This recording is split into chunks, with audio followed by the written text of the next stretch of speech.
By Kellogg's Frosted Flakes. Former Sixer Darryl Dawkins, whose backboard-shattering dunks earned him the moniker Chocolate Thunder, helped pave the way for breakaway rims, has died at the age of 58.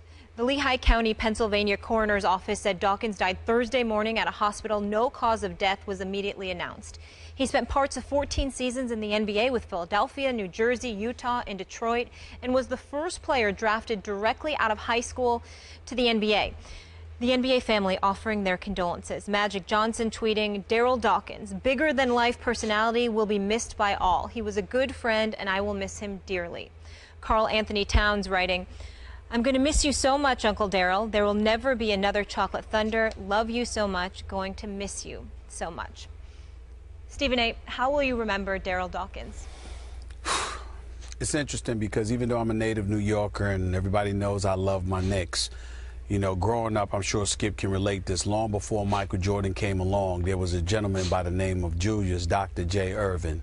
I remember when Brent Musburger used to call the games, used to call some of the games on CBS and what have you, and we used to look at the Sixers games, and it used to drive me nuts because I was always rooting for the Philadelphia 76ers, and I absolutely positively loved Darryl Dawkins. He was a ferocious dunker, as everybody knows, incredibly athletic, very ferocious. We all know this. But he had one Achilles heel that used to drive me crazy, and I always joked with him in the aftermath of his professional career, because when we saw each other, he was always very, very kind, very loving, as he was to everybody. Everybody knows that if there's a better human being that was associated with the NBA, show me, because I don't know him. He was kind to everybody. He was funny. He was hilarious and what have you.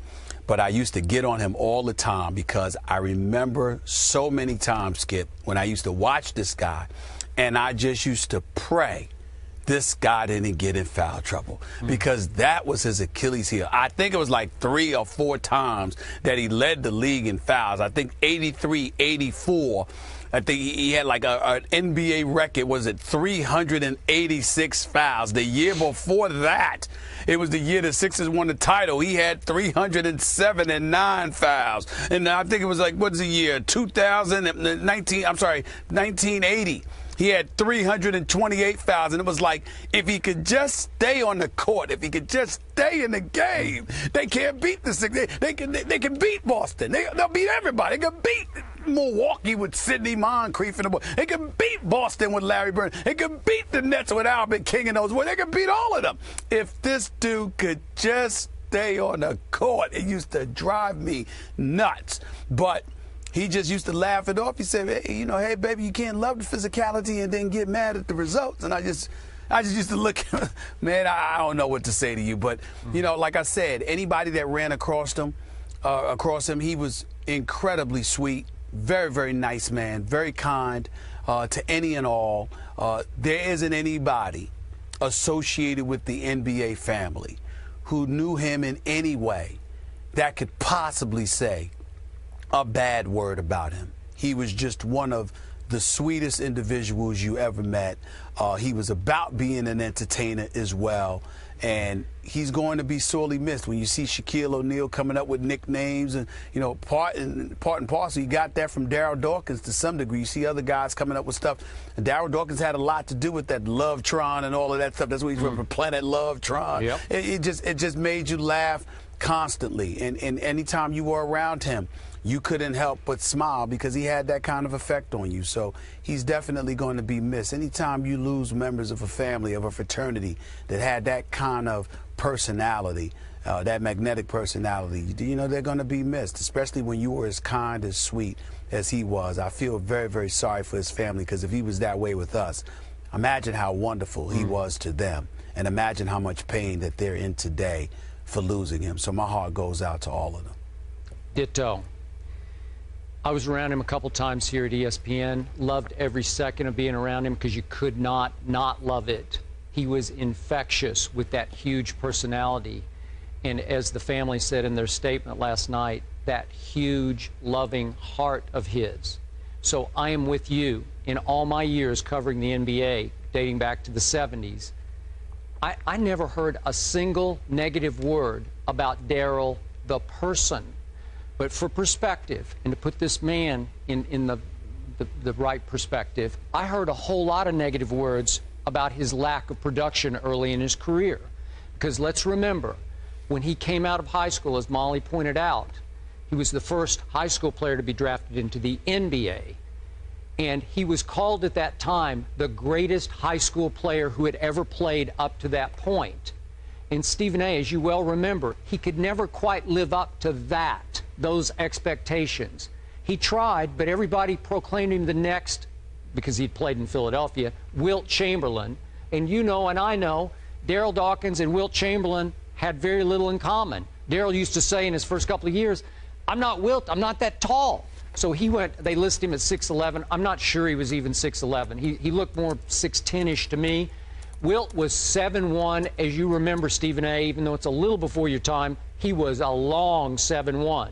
He was a track star at Kansas, was Wilt, and an extraordinary basketball player. We look at the numbers Wilt put up and we say, that's impossible. Could he do that today? Probably not quite that, but he did it then. And Darryl couldn't live up to that. And yet, what I loved the most about him was he never let that drag him or beat him down. And to deflect all that, to work through it, he used humor. He was a gifted entertainer. I got to say, gifted entertainer. Where I just waited for the post-game interview with him because he could light it up off the top of his head. He could do the equivalent of NBA stand-up comedy on cue, no rehearsal, and it would be hilarious because he had the gift of gab. He could just come up with phraseology that was almost in your league, some of the phrases you come up with. This man was blessed, and he needed that personality. And it's very interesting to me that he got very close with Dwight Howard. Dwight's gone through some of the same emotions of, I can't quite live up to what everybody says that I'm supposed to be. I look the part, but I can't always play to that level of the part. And Darryl went through that too. So I think they had a kind of a deep connection that way. They appear to have had a deep connection. I'll take their word for it. I never asked either of them about that. I can get where you're coming from, but if you're going to bring up Dwight Howard, there's a distinct difference that everybody needs to recognize here. With Dwight Howard, them huge, big shoulders, the kind of phenomenal physical specimen that he is, you would think no one would mess with Dwight Howard. They come at him all the time. They do. And because of that is why he needs to play a little bit angrier, needs to be a bit more ferocious, and get at cats and remind them that he should be mentioned in the same breath as a DeMarcus Cousins when we're talking about the best big men in the game. No one tried to punk Darryl Dawkins. Nobody. That's what they didn't do. That's the one thing they didn't try to do. They didn't try to do that. You might have tried to get him in foul trouble, but that's about it. You didn't try to come at that brother in that way. No, not Darryl Dawkins. Okay, but okay, one other though similarity is that Darryl was also criticized occasionally, especially earlier in his career, for not taking basketball seriously enough. Is that not what we hear about Dwight? Cutting up, laughing, goofing around before the game, shooting hook shots and pregame warm-ups, right? Doing impressions, whatever. Come on, Dwight, take the game more seriously. Well, a lot of Sixers fans, or then he went to the Nets, a lot of Nets fans, come on, Darryl, don't give us the stand-up.